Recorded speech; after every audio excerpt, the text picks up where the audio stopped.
Dalam rangka meningkatkan kinerja aparatur sipil negara, Kementerian Dalam Negeri mengusung tema kinerja tahun 2023 yaitu kolaboratif, inovatif, dan berdampak.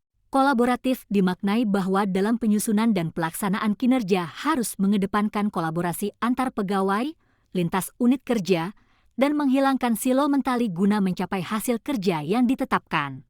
Inovatif dimaknai bahwa pelaksanaan kinerja harus bersifat pembaruan, menggunakan pendekatan dan metode yang baru, serta tidak bekerja dengan prosedur bisnis as usual. Berdampak dimaknai bahwa dalam perencanaan kinerja perlu menentukan indikator kinerja yang memberikan dampak positif untuk internal dan eksternal melalui pendekatan target kualitatif dan atau kuantitatif. Pengelolaan kinerja pegawai dilaksanakan untuk pencapaian tujuan dan sasaran organisasi melalui A. Peningkatan kualitas dan kapasitas pegawai, B. Penguatan peran pimpinan, C. Penguatan kolaborasi antara pimpinan dengan pegawai, antar sesama pegawai, dan antara pegawai dengan stakeholders lainnya. Pengelolaan kinerja pegawai dilakukan dengan memperhatikan 5 prinsip umum sebagai berikut. A. Pengelolaan kinerja pegawai tidak hanya sekedar menilai kinerja pegawai, tetapi juga sebagai instrumen untuk mengembangkan kinerja pegawai. B. Pengelolaan kinerja pegawai tidak hanya sekedar merencanakan di awal dan mengevaluasi di akhir, tetapi fokus pada bagaimana memenuhi ekspektasi pimpinan. C. Pentingnya intensitas dialog kerja antara pimpinan dan pegawai dalam pengelolaan kinerja pegawai. D. Kinerja individu harus mendukung keberhasilan kinerja organisasi. E. Kinerja pegawai mencerminkan hasil kerja bukan sekedar uraian tugas serta perilaku yang ditunjukkan dalam bekerja dan berinteraksi dengan orang lain. Pengelolaan kinerja pegawai terdiri atas A. Perencanaan kinerja yang meliputi penetapan dan klarifikasi ekspektasi kinerja pegawai.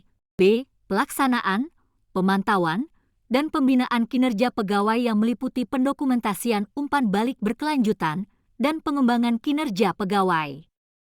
C. Penilaian kinerja pegawai yang meliputi evaluasi kinerja pegawai. Dan D. Tindak lanjut hasil evaluasi kinerja pegawai yang meliputi pemberian penghargaan dan sanksi.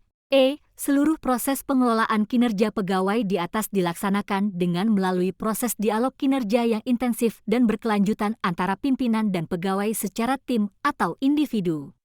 Dialog kinerja adalah proses komunikasi antara pimpinan dan pegawai yang dilakukan secara tim kerja atau individu meliputi coaching, mentoring dan belajar mandiri dalam rangka meningkatkan kinerja pegawai. Pelaksanaan dialog kinerja didokumentasikan melalui sistem aplikasi Si Kerja Baru Kemendagri Go.id. Penyusunan, pelaksanaan, monitoring, dan evaluasi kinerja tahun 2023 dilaksanakan melalui aplikasi Si Kerja Baru Kemendagri Go.id, namun dalam masa transisi tahun 2023, pegawai tetap melaporkan kinerja bulanan melalui aplikasi Si Kerja Kemendagri Go.id.